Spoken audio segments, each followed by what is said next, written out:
Welcome to Wrestling with Heart, a podcast looking at pro wrestlers giving back to their community.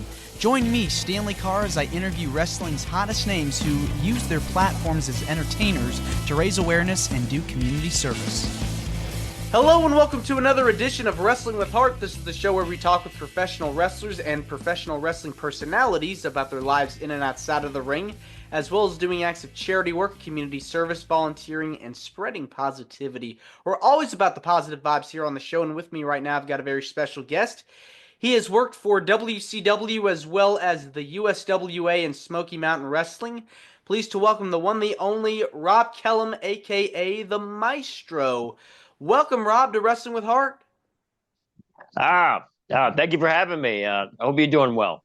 Yes, hope you are as well. So, you're from North Carolina, is that right? Yes. I was from a military family, but I moved around a lot. But North Carolina has pretty much been the home base. All right, okay. So, military family. What was it like traveling a lot? Oh, it was crazy. My dad was in the Vietnam War, he's a veteran, and he moved around a bit with my mother until they settled down finally in Jacksonville, North Carolina. And I have brothers also in different that been in different branches of the service, as well as my aunt being in the Air Force as well. So kind of Okay, runs in the family. I used to wrestle for the Marines actually. really? I wrestled the Marines out in Camp Lejeune. That's fascinating. Yeah. All right. Well, was wrestling always something you had watched as a kid? Oh, absolutely. Since I was knee high to a grasshopper, per se. um, my grandfolks got me into it. My grandma and grandpa got me into it because they were like they were like diehard fans. They were so into the wrestling programs. They would rearrange furniture at times. It was always animated, but I've always had a deep love for the wrestling business, and it just grew as I grew. So, Who were some of your favorites growing up to watch? gosh, so many. I gosh, Dusty Rhodes, Ric Flair, the Funks, Briscoes, Harley Race, uh, the Roddy Piper, Greg Valentine, and a whole host of others. Luthez, um, Buddy Rogers, from back in the day. Which I got to see more of his older matches later on, and just a lot of I would watch like different programs like Championship Wrestling in Florida, Mid Atlantic Championship Wrestling, World Class Championship Wrestling in Texas, um, the old school WWF at the time, which is now we know WWE, and um, the different territories with the systems and would have television programming whenever I get a chance. Sometimes I would watch others that every once in a while through different special programming or like keeping up with the wrestling magazines. I was a big collector of the wrestling magazines at the time, and Which one was your uh, favorite? oh gosh, well of course Pro Wrestling Illustrated was pretty much the main deal, but I always liked the Wrestler as well. The Wrestler was really cool, and you got to see. Uh, we didn't have like the internet back then, or uh, pay per views or anything like PLEs like we do now. But that was our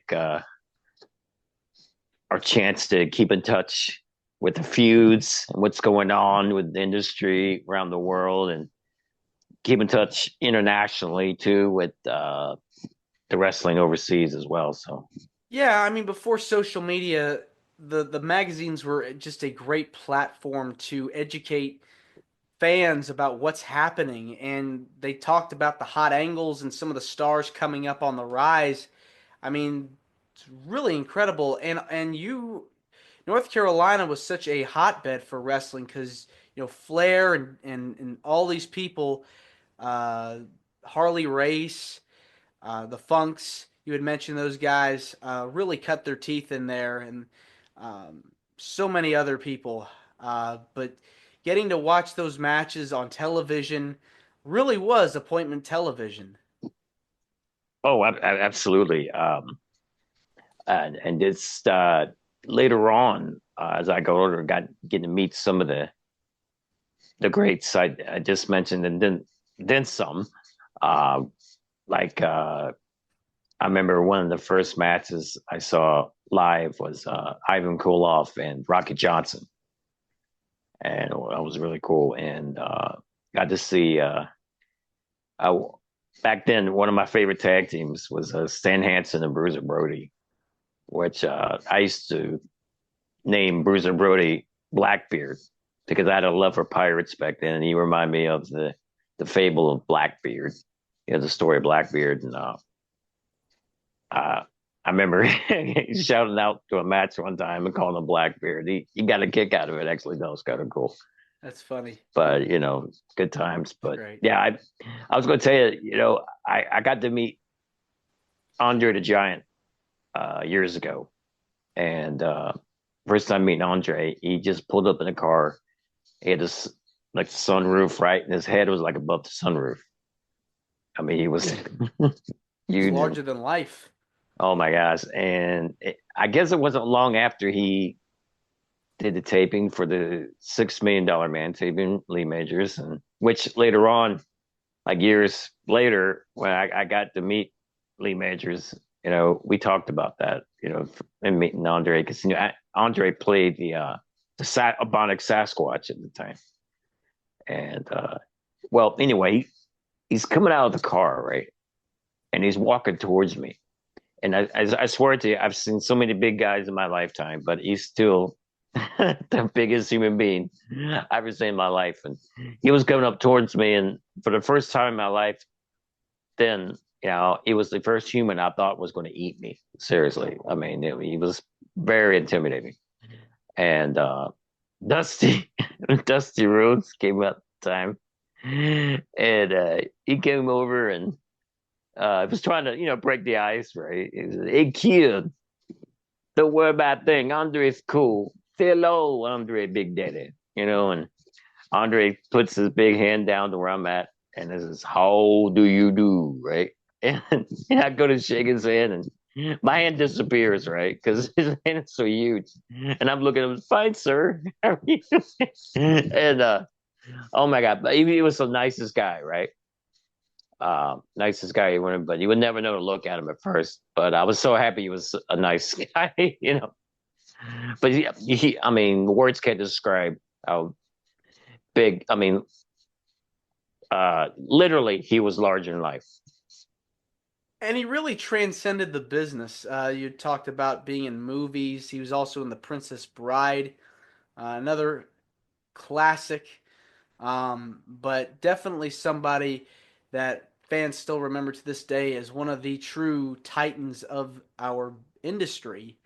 And so, yeah, getting to meet him, that's so cool. Especially at that time because he was at the tail end of his career. And I know you got your start in 1990, made your debut. The training process, I'd imagine, was hard getting into wrestling. Talk to me about your experience. Oh well, at the time, I was collegiate wrestling at the time, and also I was part of the freestyle Greco-Roman circuit for the USA freestyle Greco team. And we got opportunity to wrestle like some teams that would come overseas, like the West Germans and so forth. And I thought I was in shape trying out pro wrestling. You know what I mean? And I kind of kept it separate because I didn't want one to know about the other at the time. And I was lean and mean. I thought I was in shape, but I'm telling you, when the tryouts came, and you had like people from all walks of life, like football players and all different backgrounds try out, and I was sucking wind just like everybody else. I was blowed up, gassed, and then they stuck me in the ring. And I tell you, I was broke in by one of the arguably at his time one of the greatest junior heavyweights ever with the National Wrestling Alliance. Nelson Royal, Cowboy Nelson Royal, Hmm. Gene Anderson, with Ole and Lars, the original Minnesota Wrecking Crew, and then Arn joined the fray later. And then Ivan Koloff actually had a school across town from where I was at, because I was in Mooresville, North Statesville, North Carolina at the time, and his school was on the other side of Charlotte, like Indian Trail. And so back to the tryout, right? So they stick me in the ring, right? And I remember the guy I'm in the ring with, we're ready to go, and then I'm thinking, what am I going to do? I've never pro wrestled a day in my life. And Gene Anderson was like, "Wrestle, kid," right? So I remember throwing the most god awful drop kick I've ever seen in my life. I just like threw my legs up in the air and it looked like crap. I mean, and Gene was like, "No, kid, wrestle." And then the light bulb came on in my head, right? So, I did the takedown, and a bow and arrow cradle and a pin him. And the other guys gave the guy that was in the ring with a hard time because I just went to shooter mode. And but from that point on, I mean, my gosh, I learned so much. I mean, we would watch videotapes. I remember watching tapes of Johnny Valentine and Chief Wahoo McDaniel, who I had the honor of being in the ring with Wahoo early in my career. And I learned a lot from Wahoo. I mean, he taught me a lot. Some of the things he taught me, like he taught Ric Flair years ago as well, What, and which I told Rick about it like later on, years later. And that was really cool. what were some things that Wahoo taught you that still apply to you to this day that you can recall? Well, Wahoo was really good on like psychology, and which some names I'll throw at you later on that I learned a lot about psychology as well. And Wahoo uh was he was a master making those little things mean a lot. And and he's got like tons of athletic experience. I mean, played for the New York Jets back in the day, and he's got a jersey. I even saw his jersey that had Wahoo on it. It was really cool. And Nice. um but yeah, he was very giving. He helped out a lot of us in the industry. And I remember being on the road with him, right? And I love to hear him tell road stories and everything. And I remember it was like my first match with Wahoo. Uh, and we're going at it. And let me tell you, he's got those like big Indian hands. I mean, he'll chop you in tomorrow. My gosh, the hamburger and I had for dinner looked a lot like my chest, when after he got through with it, right? And I remember during that part of the match I had with him, I lifted him up in a vertical suplex, right? And after the match, right, I'm sitting there, I'm lacing my boots. Wahoo comes up, sits down beside me, shakes his head. I said, you know, I haven't been suplexed like that since Harley Race. And that's how we broke the ice and got to be friends. And I learned so much from Wahoo. I really miss him to this day. He was a good, really, really, he was good people. Like I said, if he liked you, he would get a shirt off his back for you. I mean, that's the way he was. It's very important to establish those relationships early on because the trainers and the other wrestlers, they're able to help guide you along in your career. And it seemed like Wahoo was just a great mentor and helped you out along the way. And you got to make your debut, started working in Smoky Mountain Wrestling in Tennessee. What was it like working there? Oh man, that was, I wrestled independently for a couple years before going to Smoky Mountain Wrestling, but Smoky Mountain Wrestling was not my first legit like territory or get my sink my teeth in the territory where I could learn, being in the learning tree, learn from the veterans and being part of a new era of young talent trying to make a name for themselves. I mean, uh, like Chris Jericho, Lance Storm, the Thrill Seekers at the time were doing their thing. Bobby Blaze, Taz, Brian Clark, Night Stalker, you know, Primetime Brian Lee, and a host of others. And then you had the veterans like Dr. Tom Pritchard, Tracy Smothers, Stan Lane, Rock and Roll Express, Jim Cornette. I mean, Kevin Sullivan and Arn Anderson would come in every now and then, and Paul Orndorff and Ronnie Garvin. I mean, it was like the intermediate liaison between WWE and WCW and ECW at the time. So it was really a good chance to learn about the business and learn from arguably the best of the industry. And you start putting the fundamentals together. You also got to work in Memphis during that time as well. What was it like working there? Well, I started Memphis through Larry Booker, who was one of the Moondogs at the time, and he helped break the ice for me to Jarrett and Lawler and Bill Dundee at the time, and Bill and I had a mutual friend named William Regal. Uh, and and it's funny because that was kind of like time period where I found out of my roots and my lineage, if you in the wrestling industry, right? Because I had William Regal and Dusty, and then a host of others telling me my style and mannerisms in the ring reminded them of the original Gorgeous George, right? And it just kept snowballing and snowballing. And finally, I went to my granddad one day, who was out. He lived at the time out in Oklahoma, and I said, Grandpa, I'm getting all these comparisons to Gorgeous George, right? And he just steps back and he looks at me and he says, "You didn't know?" And I'm like, "Didn't know what?"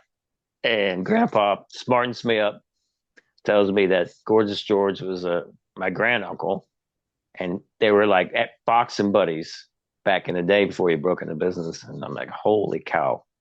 And it inspired me to don the name Gorgeous George III in honor and homage to him. And that's how I first started getting the Gorgeous George III persona out there, was with Memphis, and which I couldn't ask to be in a better territory to start that out. That's so And incredible.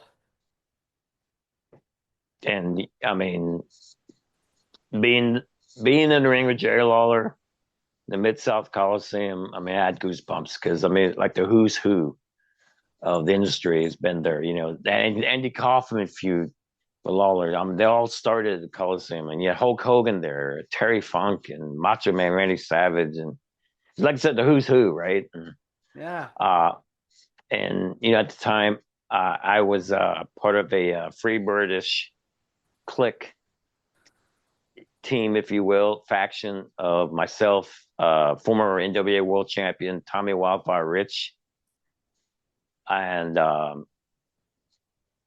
Doug Gilbert, and we had a feud going on at PG-13, which was great. Matter of fact, we got the main event, Mid South Coliseum, in the hair versus hair match, and which that was very rare because at the time the main event nod would always go to guys like Jerry the King Lawler or Bill Dundee and so forth. So to get that honor was it was pretty big. And yeah, Brian Christopher, I had some good matches with him, and at the time WWE was working with USWA and exchanging talent and everything. So the Undertaker would show up, and Bob Backlund, and I got the team with Scott Hall when he was Razor Ramon, and and the rest was Sid Vicious, and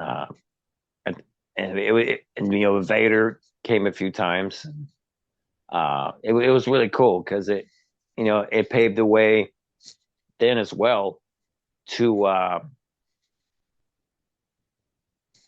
later on, which I they got me a tryout actually with WWE time, in which Chris Benoit and I tried out together, and he has a match, his tryout match with Owen Hart, which was amazing.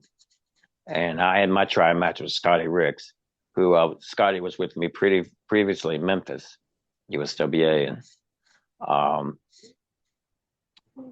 but yeah, the Memphis territory was it was what great learning experience, and we hit 5 states a week, seems like, and no matter where the heck we're at Friday, we had to be in Memphis TV that Saturday. So we would roll in Memphis TV that morning, Channel 5, and we're all like tired, beat, you know.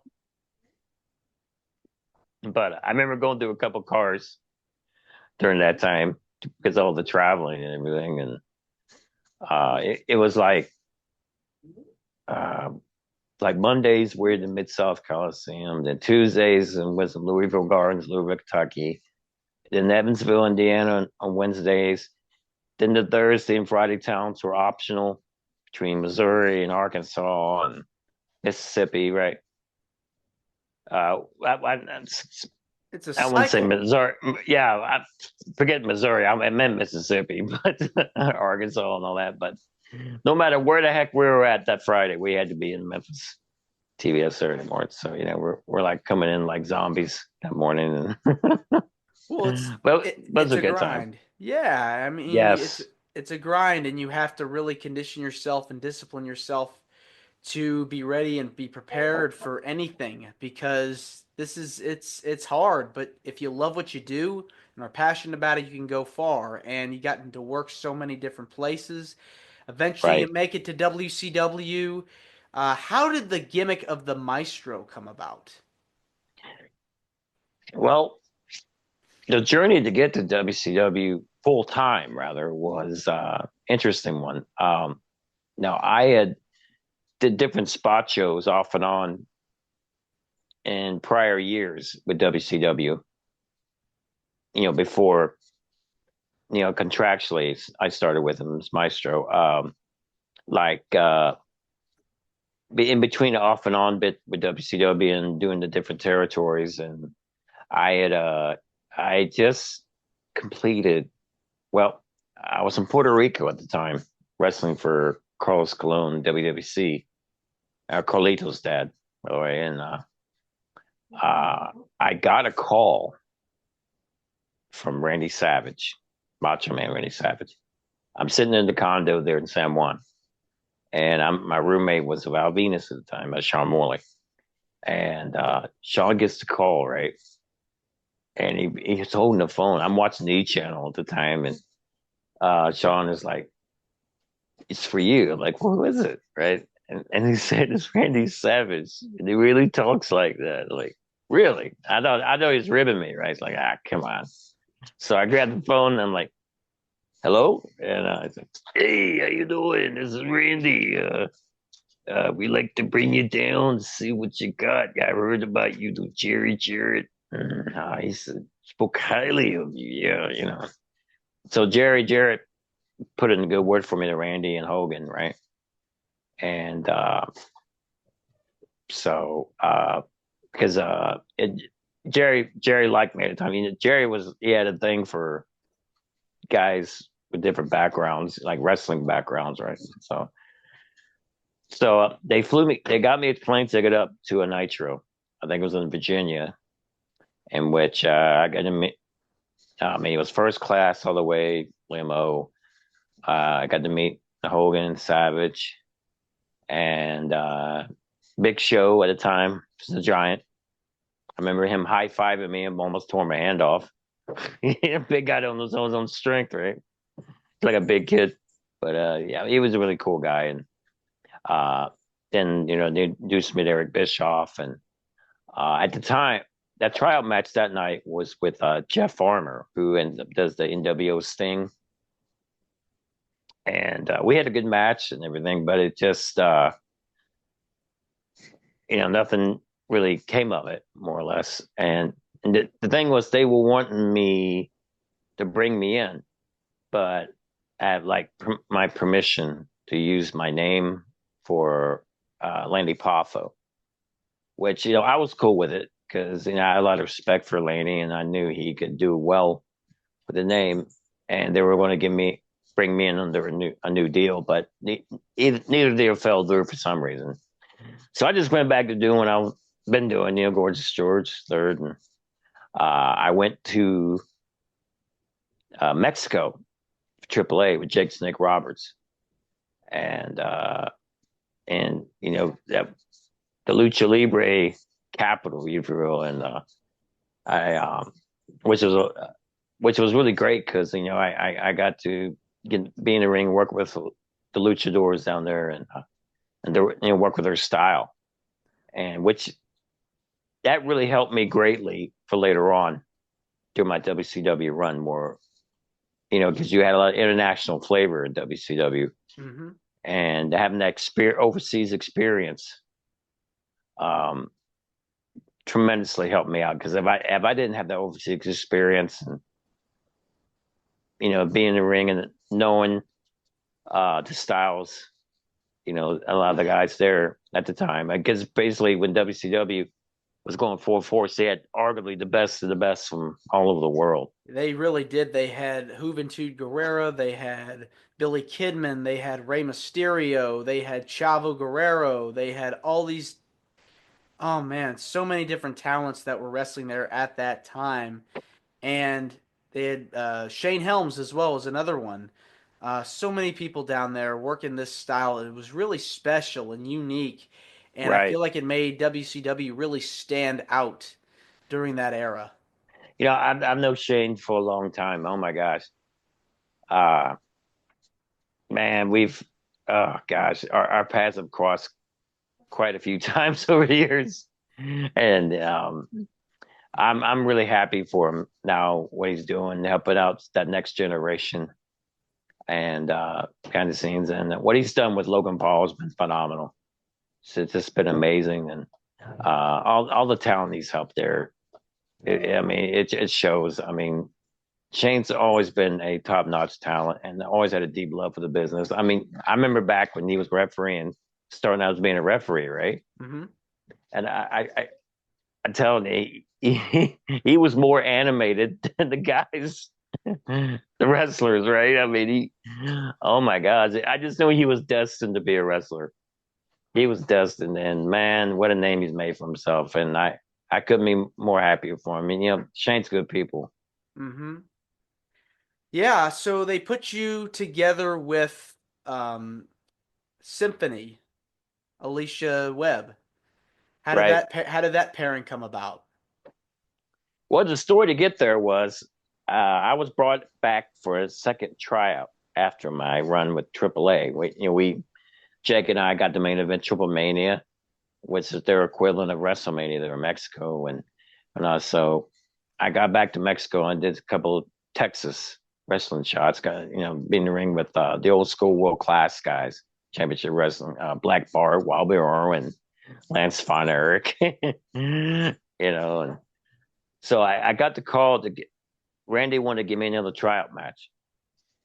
He talked with Eric, and so they flew me out of Texas, and I had a second tryout match, which was with Chavo Guerrero Jr., which I couldn't be any happier because I had a lot of respect for the Guerrero family, and which we used to pray together for matches and everything, and which we had a tremendous match. I mean, Chavo just top notch all the way, and I couldn't have been happier. And after the match, a lot of the boys put it over really good. And Dallas Page said, he's like, as far as my work goes, it was like light years compared to what he saw my first tryout match, and the agents walked in, right, and they were happy about it, but they get their little take on different things in the match, and you didn't know who to believe, right?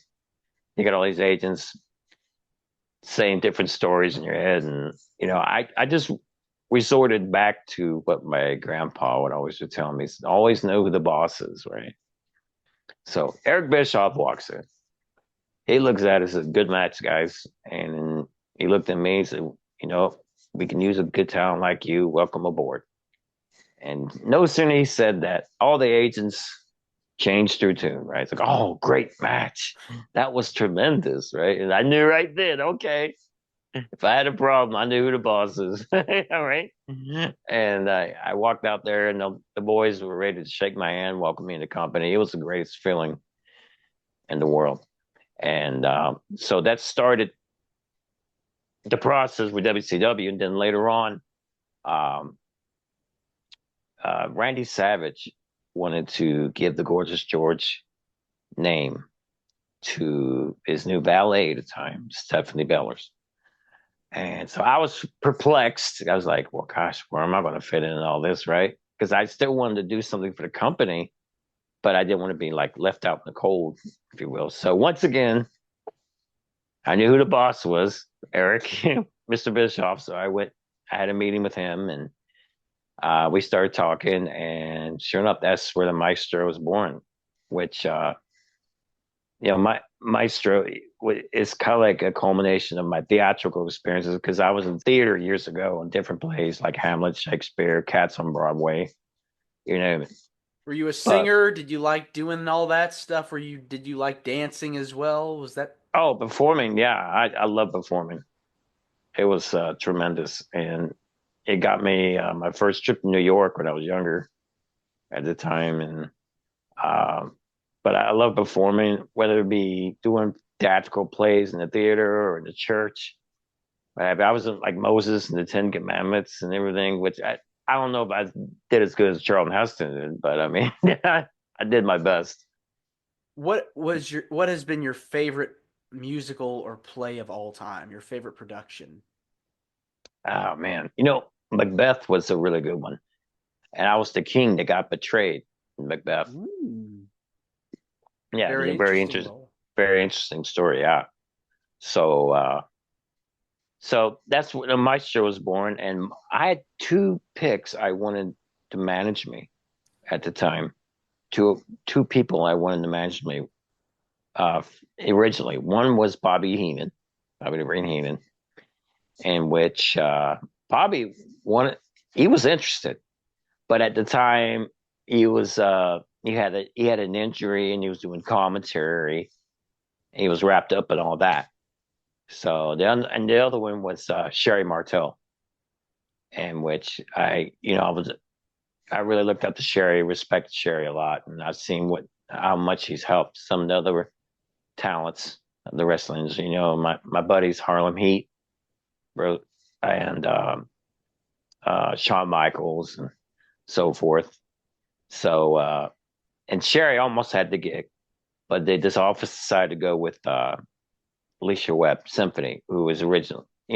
Before then she was known as Rand Shamrock in WWE, and which she was a sweetheart to work with. I mean, so such a nice lady, and I was very honored, that we could work together. And I mean, we just played off each other so well. She would tell jokes, we laugh, and I remember going shopping in the malls with her and Leo Meow, Kimona.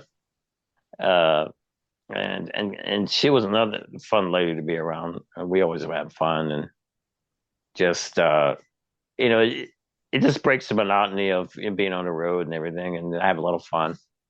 And but yeah, Alicia was great. I can't say enough good about Alicia. She was wonderful. Yeah.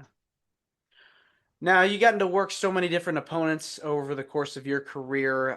Who have been some of your favorite wrestlers that you got to wrestle against? Who are some of your favorite opponents that you got to work with over the years? Oh my gosh, been so many. I know before WCW, I had some great series of matches with Rob Van Dam. Rob Van Dam and I really had a lot of good chemistry. There's certain guys in the industry that you just have good chemistry with and great magic with. And, like you had the Steamboat and the Flares. And even though Brett and Sean didn't really get along, they'd get in the ring and just have masterpieces. And uh, Rob Van Dam was my dude. Man, he was incredible.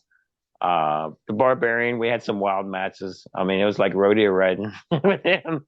Well, his false count anywhere matches and everything, and he was great. Uh, Ernest the Cat Miller was really always entertaining, and the bit we did with James Brown was incredible. But had some good matches with Buff Bagwell. Um, Norman Smiley was another great talent, and what a nice human being too. Norman's good people also. Um, but yeah, I mentioned Jerry Lawler earlier. We had some good matches, um, like some of the matches I had in Mexico was really good. This Octagon was great to be with Perro Guayo, legendary Perro Guayo. It was an honor to be in the ring with him. And you had Terry Funk, Ric Flair, and all the greats there in WCW. Roddy Piper, oh my gosh! And it was so cool seeing my old tag partner Scott Hall there at the time. And I remember, funny story, right? I'm sitting there with agents in the office there, and I just signed with the company, and here comes Hall and Ash. They walk inside, and Scott looks at me and said, he calls me George, right? From my gorgeous George days, and says, "Hey George, remember we used to beat up Lawler in Memphis?" Oh man, oh man, I miss Scott, man. He was good people too. He was a good dude, Yeah. um, and He, very knowledgeable about the business too. Scott was. yeah, he definitely was a talent that I think is still to this day missed and fondly remembered. Um, had some great matches, especially that ladder match with Shawn Michaels. Just remains so iconic and legendary. Um, and I think that his work um, as part of the NWO really set the tone for the Monday Night Wars because it was a really hot period. And you were a part of that, getting to be in that locker room, working with him, working with Kevin Nash as well, and all the guys that were there. Um, Talk to me about the experiences during that time. Was the locker room and the Monday Night War, were you guys really like going, wow, this is some pretty big stuff. We're competing against the WWE and we have, we gotta put out our best product, better put our best foot forward to deliver something that fans are gonna want to watch, tune in every week. I was very, very fortunate to come in when I did WCW during that Monday Night War period. It was electric, red hot, and and it's like I said, the best of the best from all over the world. I mean, one night you can be in the ring with Rey Mysterio, the next night with uh, Kevin Nash or Barry Windham or Kurt Hennig, and Bret Hart came in later on, and oh my gosh, I mean, it was like the who's who of the industry time, and the fact that WCW really gave WWE a run for its money during Monday Wars. I mean, it was a great time to be alive in the industry, great time to be a wrestling fan, and that time period really paved the way for a lot of us in the industry, the boys and girls in the industry. So Now, how long were you a part of WCW? Were you there until the very end? I contractually I was there for like 3 years, about 3 years, and I my contract had wrapped up right before that final year or so, I think, Mm. and in which that was when they were having their financial woes, and during the Nitros and Thunders in the same night, and in which there was really the way things were going, there was no point in resigning when things were going like they were. I mean, it was a sad time, and I know a lot of talent there when during that time period was pretty miserable because things weren't going as well as it was. But you know, um, like I said, at the time I was there with everybody, it was at the time I always cherish, and just being a part of that WCW family was something I'll never forget. And you know, I always reminisce about that with any WCW alumni I bump into, and just the fact that you had the best of the best from all over the world there, and it was an awesome feeling at the time. I mean, we were like on MTV and everything back then. It really And, was. It was like mainstream pop culture. WWF, WCW, WWE, ECW, WWE, WCW was just everywhere, everywhere. You couldn't escape it, and it was really a hot period. It really was. absolutely. And I'll never forget it. And it's great that WWE has the Peacock network where you can relive a lot of the great WCW memories, as well as they have a new channel now on YouTube. Yeah, the vault. You could go back and watch all the old memories, all the old footage, and get to relive some of those matches, getting to watch them again. It's incredible to see the large body of content that is out now. Getting to watch it because it just brings you back. Just brings you back to those times. So we'll always have them, at our fingertips.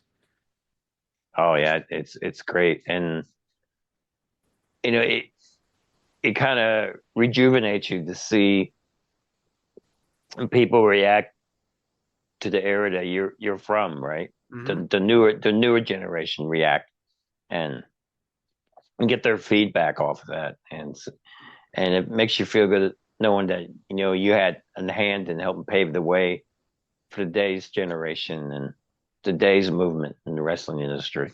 Who are some guys that you watch and are going, man, I wish I could have a match with this person? Oh gosh, Kurt Angle isn't one guy I always want to be in the ring with. I have a lot of respect for Kurt Angle. Hmm. Um, you had Roman Reigns is another guy. Um, now Seth Rollins is tremendous. Uh, I mean, there's quite a few out there. I mean, like Sami Zayn, and you had Kevin Owens and all that, and then Randy Orton. Oh gosh, he would be great to be in a ring with hands down. I have so much respect for Randy and his style and the way he does things. It's in the ring. I mean, no wasted motion. I mean, a lot like Bret Hart, if you will, where I mean everything means something. You know, he doesn't do anything hastily, and he always tells a great story in the ring. Yeah, those are some really good ones. You'd mentioned Randy Orton, really fluid when with his movements, getting to work just a unique style. Um, you could put him against anybody, and I think it would be match of the night. Oh, hands down, Would be. hands down. And I've been very fortunate to have helped some newer talents in the industry today. Dex Harwood with FTR. Hmm. I help I helped him with his start in the wrestling industry. Um, Tracy Taylor now. I think she's dabbled in WoW as well. Eric Shea, who wrestles out in the Maryland area, and various others. Yeah, you have the like West Virginia talents like Jason the Gift Kincaid, who I've had the luxury of being in the ring with him, and I mean, oh my gosh, that guy can do anything. I mean, that's why they call him the Gift because he's he's such a talent, and uh, quite a few others that I've given advice to and helped out along the way. So I kind of their success, I kind of live vicariously to their happiness, success, because it is, you keep that machine rolling, you keep that cycle going, and the fact that you had a hand in helping someone be happy and achieve their passion, it's an awesome feeling. It really is. Yeah, and when you talk about paying it forward, I know you've done a lot of charity work over the course of your time outside of the business. What kinds of things have you done to help out in your community? Well, I've been ambassador for the Chamber of Commerce. We help launch businesses, ribbon cuttings.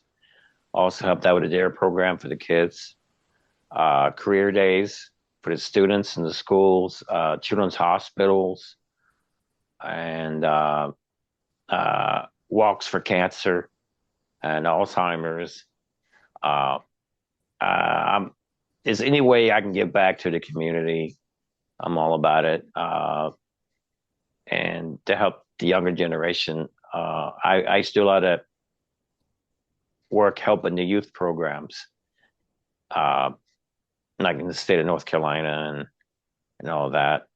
And so, you know, I mean, the children are our future, and we need to you know, look after them at all costs. Because without the children, we don't have a future. So, I mean, we need to keep that ball rolling and keep life going and help everyone make the best life that they can. Because I mean, they're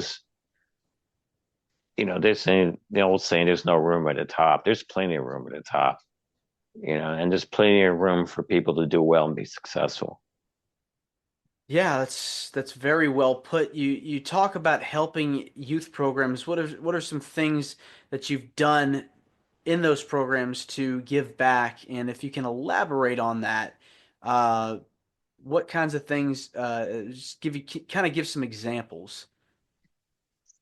Well, I've helped do some PR and I've helped out with different games, different events, pushed for athletic programs uh, to commence and to flourish for different sports in schools and community, uh, as well as parental programs where the parents could have more involvement, per se, in their child's education and help teach students the importance of education in the classrooms and to know that through what you do that you couldn't have do what you do without proper education. And so to help inspire students to go after their dreams and goals and passions in life and decide what they want to do in life. So That's very important, helping students and going to schools and educating kids about different things. And what is it about helping out the children? I know you talked about it, they are the future, but what is it about it that gives you a good feeling when you go to visit these kids? well, the fact that you can put smiles in their faces, the fact that they look up to you, the fact that they want to learn and they want to be involved. Um, and so a lot of times we make the mistake of not letting them be involved, and they're hungry for it. They're hungry to learn. They want to live a good life. They want to make the most out of every moment, and we should encourage that. We should encourage our kids instead of tearing them down. We should be lifting them up because the more you lift up the younger generation, the more that it's going to make life better all around for everybody. Do the kids know about your wrestling background, or do they want to check out your work? Yes, they know about the wrestling, the acting, the whole nine yards. I'm very transparent, and they feed off that because children are a lot like performing in front of an audience. You know, they could see through you, right through you, and you have to be genuine to get your point across. Because if you're not genuine with the audience, they're not going to be genuine with you. Just like children, If you're not genuine with them, they pick up on that. So you got to be open and honest, and whatever you do, you got to do with conviction, because if you believe in yourself, then they'll believe in you. Yeah, I mean, you have to really find it in your heart to set a good example and demonstrate the importance of showing respect and boundaries and anything, using your imagination and being creative and being a good citizen and all these different skills that will help the children uh, build their foundations as they go through life. So it's really good that you're able to help them out and make a difference in their life, because we need people out there, doing those things. So kudos to you. Oh, thank you so much. We're all intertwined in this life together, and we all share this earth together, and we should help one another, look out for one another, and lift each other up, because the more we lift others up, that'll be lifting ourselves up as well. Hmm. So like I said, we're all connected. I mean, the whole universe is connected, right? Exactly. Well, this has been wonderful getting the chance to speak with you. I want to say thank you, Rob. It means a lot to me and to my listeners and viewers that are watching this on YouTube. Where can people find more about you on social media? If you want to plug your pages, feel free. Oh, thank you. Well, I just want to say thank you for everyone that's listening, and thank you for your support and love and prayers. Uh, I'm currently dealing with some medical issues at the time, but I'm slowly healing in a much safer place. I have a GoFundMe you can check out on my Facebook page, which is facebook.com/Stro the Maestro, just like it sounds. Um, Also on YouTube at youtube.com/@Stro Maestro. I'm on TikTok at Rob Kellum, and I'm on X at @Destro, as well as Instagram at Maestro Rob Kellum. And God bless you all, and uh, thank you, and never stop believing in yourself. Definitely. Thanks again, Robin. You're more than welcome to come back. Oh, thank you for having me. God Uh, bless you, man. all right, you too. Take care. This is Wrestling with Heart. I hope you found this podcast to be informative and entertaining. If you did, please hit the subscribe button and look out for the next edition.